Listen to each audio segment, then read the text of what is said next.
1, 2, 3, 4, 5. Yep. 1, 2, 3, 6, 8. All right, then, boys. You ready to rock and roll here? Yep. So you're just going to be on, Graham.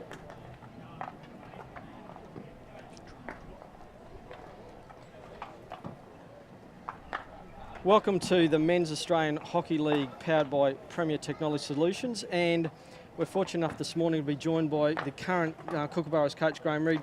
Graham, welcome to Hockey Zone and the AHL. Yeah, thanks very much. Good to be here. Going way back, a Redcliffe boy, what got you started in hockey, Graham? Well, Mum and Dad both played. They played for Maryborough, I think, from in the old days, Queensland, and we were living in Redcliffe at the time. And Mum and Dad said, you know, we'd like our kids to play hockey. My older brothers played, and in fact, I always show I've got a picture of me with a number 0 written on my back. I was the what do you call that? The person in the front there. The mascot. The mascot. There it is, the mascot. So that was that's how I started. I think I was 5 or 6 years old, and from then played at Redcliffe and played for the school there as well, and then from there played for Brisbane and Queensland and went on from there. And still staying at the Redcliffe scene, captain coach of the Redcliffe A-grade side all those years ago, but that obviously got your first taste of coaching. Yeah, well, I think it was 88, and David Argus was coaching at the time, and I was assisting him, and got a bit of a taste for it and thought, oh, okay, this is pretty good.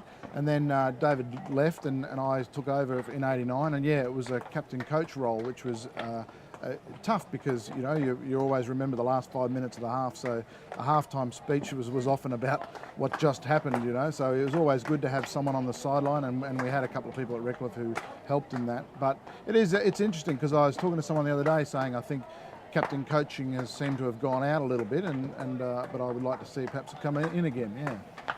Certainly, it's not something that you see a lot of, as you say. No, it's interesting, isn't it? Yeah, and I'm not quite sure why, but I think one of the parts is that you do need someone that you trust on the sideline, and because you know you need someone there running subs and doing that type of thing.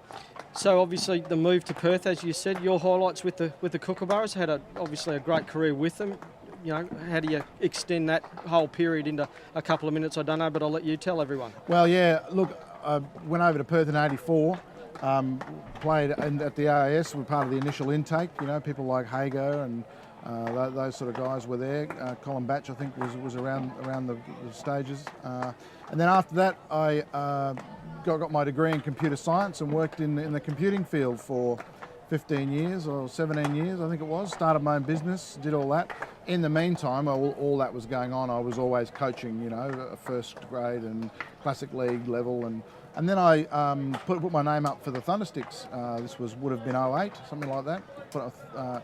And Rick gave us a call towards the end of that year and said, look, I need an assistant coach, and he knew that I was starting to get a bit more serious about my coaching, and he asked me to be his assistant. So you were the start of Queenslanders coaching WA with Nathan Eglinton currently here as another ex-Queenslander coaching the WA boys. That's right, and my senior assistant Paul Godoyne took over the Thundersticks. So he then coached 08 and 09 when I had to step down for the Australian job. So, but still got a Queensland alliance. Yes, that's right, exactly. Yeah, no, true. Your Kookaburra career, Graham, again a highlight package of that. Yeah, I played 130 internationals. I was probably, if I put my coaching hat on, I remember Frank telling me one time I was more than adequate, I think is what it is the way he said. Frank Murray, the previous Australian coach at the time. At the time, yep. And scored about 35 goals or 40 goals, inside forward. So it's interesting. I always have a forwards point of view when I think of the game. So that's part of the learning of being a coach, is getting a different perspective each time. And so Graham, you mentioned inside forward. That terminology has just about disappeared off the radar. Well, so true. for the younger ones, yeah, midfielder. You're exactly right. You're a midfielder. So what are the differences between an inside forward in your day to a midfielder today? Yeah, well, look, I think you know, in our day we had inside left and inside right, and you had a centre half. You know, now all that sort of those middle three players are considered midfielders. So I think that we were very much in our lines. You know, the inside left stayed in normally on the left-hand side of the field. You'd go over to the right a little bit, but you'd eventually head back to the left.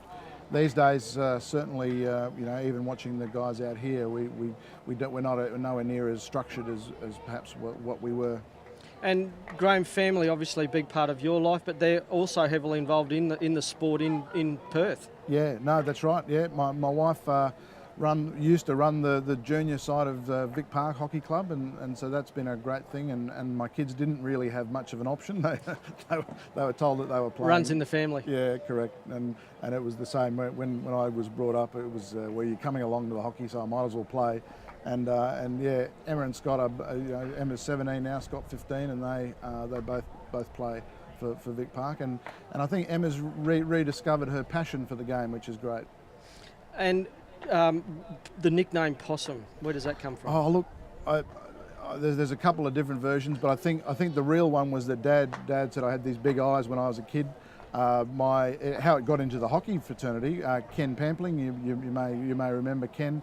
His son is Rod Pampling, and my brother-in-law is Greg. He used to find us up in the trees waiting for training of a Tuesday afternoon, and so he'd always say, "Come on, Possum, get down from that tree," you know. So it was interesting. Motivation for Graham Reid, what is it? What motivates me, I think learning is. I think that's probably.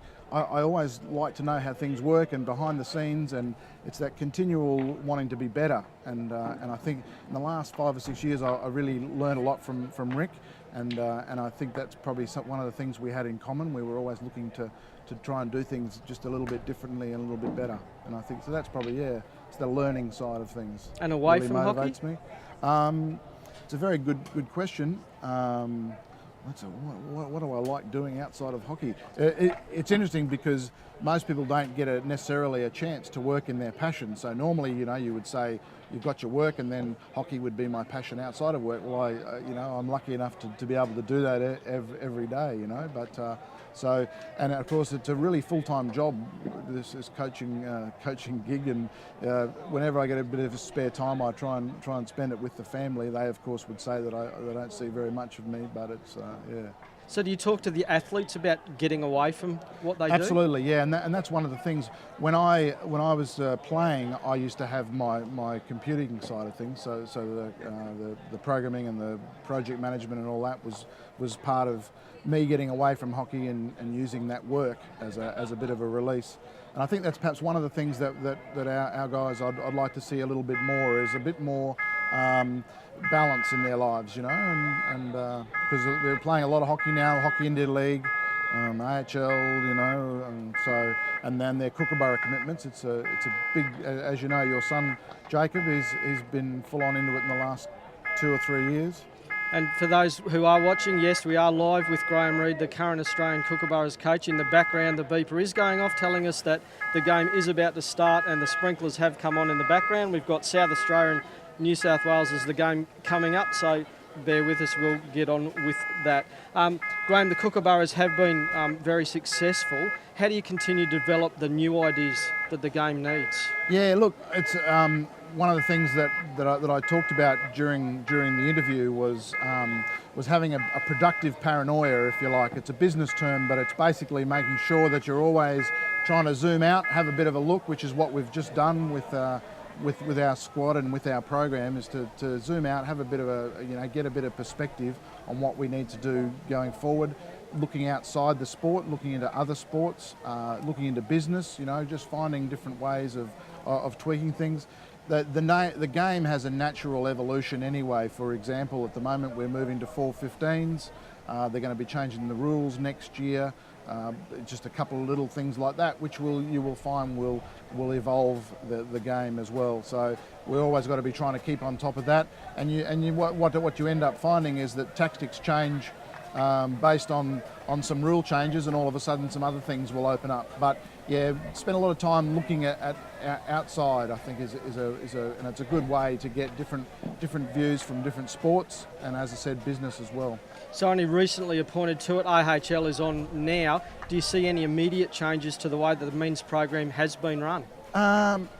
Do you mean in the future coming up, or just the game itself? The program itself, the way that the men's campaign's been put together over the last 6 or 8 years. Are you looking to change anything? No, look, I think there's a very good book called Great by Choice, and it talks about sustainability of business and succession and all that sort of thing. And one of the things it talks about there is called a SMAC recipe, and it's a specific, methodic and consistent recipe for success. And there are times where companies must make a change, and there are times where they will just change little bits and pieces. I see that at the moment as being I think I've used before, 10 to 15% change in the way that we do things. There'll be little things. The next 3 months gives us an opportunity to bring some younger players in. We've got 4 or 5 people who are injured at the moment, long term as well. So that this next few months gives us a bit of that opportunity. Got Champions Trophy coming up, where again it's not a benchmark event for us, so we'll be able to do a bit of experimentation, and that's perhaps where you might see some different things happening. Okay, so the states are obviously heavily involved in getting those players to you. Obviously, Yes. you'll continue Yeah. to have an involvement with them. Again, do you Absolutely. see any one of the changes things- in the way that Well, look, those one of the states are things running things? that I would like to do is to perhaps engage our states a little more than we have, and it's one of those things that's difficult because you want to keep the focus in what we're doing in Perth, but as you point out, a lot of the future will come from what's happening in our states. So we just need to make sure we keep an eye on that. Yeah. You mentioned Champions Trophy. Obviously, the big one for a lot of people, obviously, is the Rio Games in 16. How do you keep? You say you've got some long-term athletes with injuries now. How do you keep those athletes wrap them up in cotton wool for 2 years? No, that's right. Well, unfortunately, we don't have the luxury of being able to do that, and I think that's what keeps us at the top of our sport, is we're always demanding our athletes to be on that bleeding edge, if you like, so we ask them to train harder and whatever. But it's a very good point, and we'll have to be managing those guys very individually and well. Graham, again, thanks for joining us on Hockey Zone this morning. It's great to get a bit of an insight from the current coach as to what's happening. Enjoy the rest of the time down here, and we're ready to take off for New South Wales and South Australia. Please join us in the commentary. No problem. Sounds good. Be happy to get your insight into the games, but we're going to cross over to the live stream. And thanks again to Possum Reid. Thank you. No worries. Thank you.